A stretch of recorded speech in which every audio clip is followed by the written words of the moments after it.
ಹೈಕಮಾಂಡ್ನವರು ಮಾನ್ಯ ಮುಖ್ಯಮಂತ್ರಿಗಳನ್ನು ಕರೆದಿದ್ದರು. ಅವರು ಸುಮಾರು 3-4 ಗಂಟೆಗಳ ಕಾಲ ಅಲ್ಲಿ ನಮ್ಮ AICC ಕಚೇರಿ ಕೇಂದ್ರ ಕಚೇರಿಯಲ್ಲಿ ನಮ್ಮ ಹೈಕಮಾಂಡ್ನವ್ರನ್ನ ಭೇಟಿ ಮಾಡಿದರು. ಅಧ್ಯಕ್ಷರು, ಪ್ರಧಾನ ಕಾರ್ಯದರ್ಶಿಗಳು, ರಾಹುಲ್ ಗಾಂಧಿಯವರು ಅವ್ರನ್ನೆಲ್ಲರನ್ನೂ ಕೂಡ ಭೇಟಿ ಮಾಡಿದರು. ಒಳಗಡೆ ಏನು ಚರ್ಚೆ ಆಗಿದೆ ಅನ್ನೋದು ನಮಗೆ ಯಾರಿಗೂ ಕೂಡ ಗೊತ್ತಿಲ್ಲ.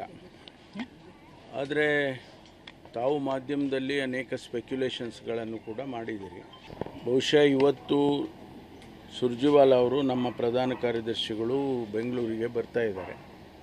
ಅವರು ಬಂದಾದ ಮೇಲೆ ಅವರು ಏನು ವಿಷಯಗಳನ್ನು ಹೇಳ್ತಾರೆ ಅದರ ಮೇಲೆ ನಮ್ಮ ತೀರ್ಮಾನಗಳು ಮತ್ತು ಎಲ್ಲರ ತೀರ್ಮಾನಗಳು ಆಗುತ್ತೆ.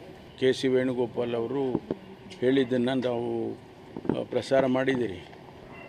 ಅವರು ಹೇಳಿದ್ದು ರಾಜ್ಯಸಭೆಗೆ ಮತ್ತು ಕೌನ್ಸಿಲಿಗೆ ನೇಮಕ ಮಾಡೋದಕ್ಕೆ ಚರ್ಚೆ ಮಾಡಿದ್ದೀವಿ ಎನ್ನುವಂಥ ಮಾತನ್ನು ಹೇಳಿದ್ದಾರೆ.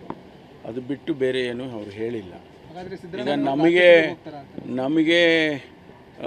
ನಮಗೆ ಗೊತ್ತಿರೋ ಪ್ರಕಾರ ಅವರು ಏನು ಮಾಧ್ಯಮದಲ್ಲಿ ಹೇಳಿದರು, ಒಳಗಡೆ ಏನು ಚರ್ಚೆ ಆಗಿದೆ ಅನ್ನೋದು ನಮ್ಗೆ ಯಾರಿಗೂ ಮಾಹಿತಿ ಇಲ್ಲ. ಅದರಿಂದ ಏನನ್ನು ಹೇಳಿದರೂ ಕೂಡ ಅನಧಿಕೃತ ಆಗುತ್ತೆ. ಅದರಿಂದ ಅಧಿಕೃತವಾಗಿ ನಮ್ಮ ಪ್ರಧಾನ ಕಾರ್ಯದರ್ಶಿಗಳು ಬರ್ತಾರೆ.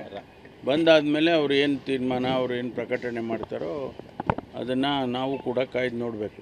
ಏಕೆಂದರೆ ಹೈಕಮಾಂಡೇ ತೀರ್ಮಾನ ಮಾಡಬೇಕು. ನಾವು ಯಾರೇ ಏನು ಹೇಳಿಕೆಗಳು ಕೊಟ್ಟರೂ ಕೂಡ ಅದು ಅಪ್ರಸ್ತುತ ಆಗುತ್ತೆ. ಹೈಕಮಾಂಡ್ ಏನು ತೀರ್ಮಾನ ಮಾಡುತ್ತೋ ಮೊದಲಿಂದ ಹೇಳ್ಕೊಂಬಂದಿದ್ದೀವಿ. ಹೈಕಮಾಂಡ್ ತೀರ್ಮಾನ ನಾವೆಲ್ಲ ಬದ್ಧವಾಗಿರ್ತೀವಿ.